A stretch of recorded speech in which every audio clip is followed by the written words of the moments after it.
Welcome to Saints and Feasts of the Catholic Calendar, meeting the greatest men and women who have ever lived.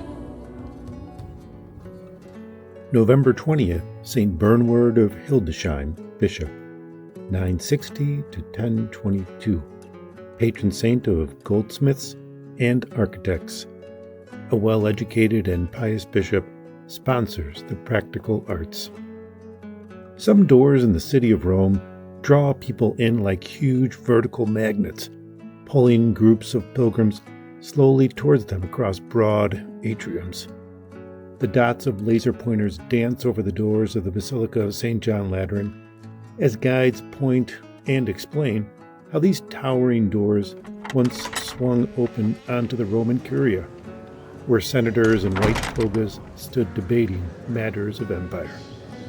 The colossal, sober, bronze doors of the 2nd century Pantheon still hang from its jambs, and the large, intricate wood panel doors of Santa Sabina date from the 430s. The eyes of today's saint, Bernward of Hildesheim, gazed up in wonder at these very same sets of doors when he visited Rome in the year 1001. And while he gazed, he also resolved to carry back just a bit of this Roman elegance, this Roman nobility, this Roman weight to the cold land, to the far land he had come from. St. Bernward of Hildesheim lived at the halfway point between us and Jesus Christ. His life spanned mankind's crossing from the first to the 2nd millennium. Bernward had an impeccable pedigree, with the branches of his noble family tree extending throughout Lower Saxony, in today's northern Germany. His family lineage, fine education, and personal piety opened doors of power and influence to him throughout his life. He was chosen as the tutor to the most important man of his time and place, Otto III, who became the Holy Roman Emperor.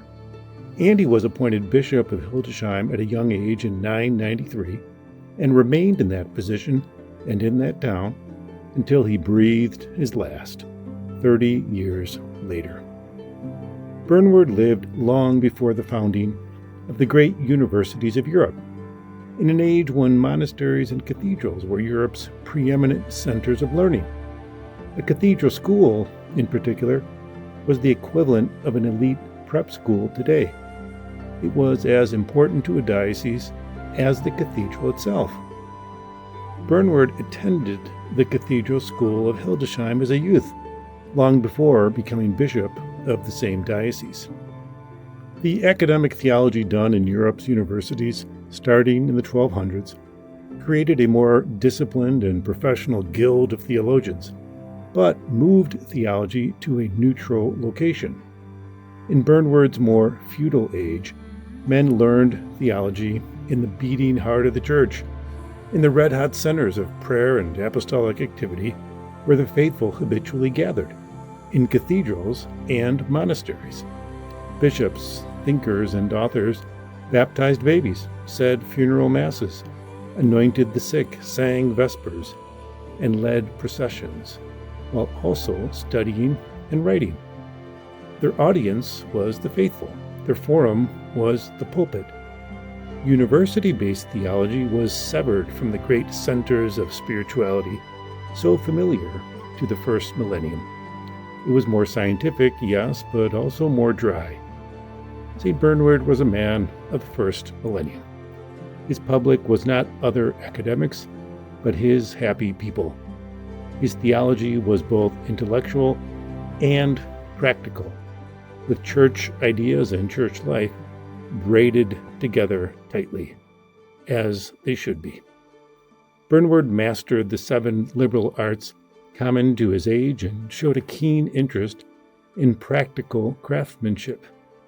He was an energetic bishop who commissioned the building of castles, an abbey, and numerous decorative items for his churches.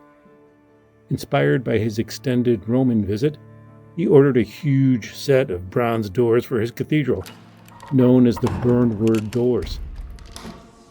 These commanding pieces of functional art, with their simple but expressive figures in deep relief, can still be admired today.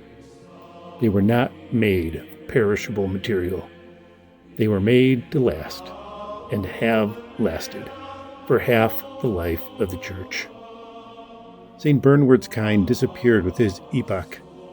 The monastic reforms of Cluny and the later groundbreaking ways of the Franciscan and Dominican orders spread like wildfire in the 1200s and brought a definitive end to first millennium Catholicism.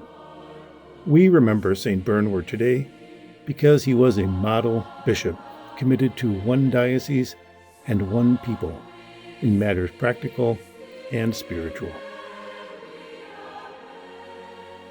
St. Bernward, your education, piety, mortification, and practical concern for your faithful have kept the flame of your memory burning in your sea city.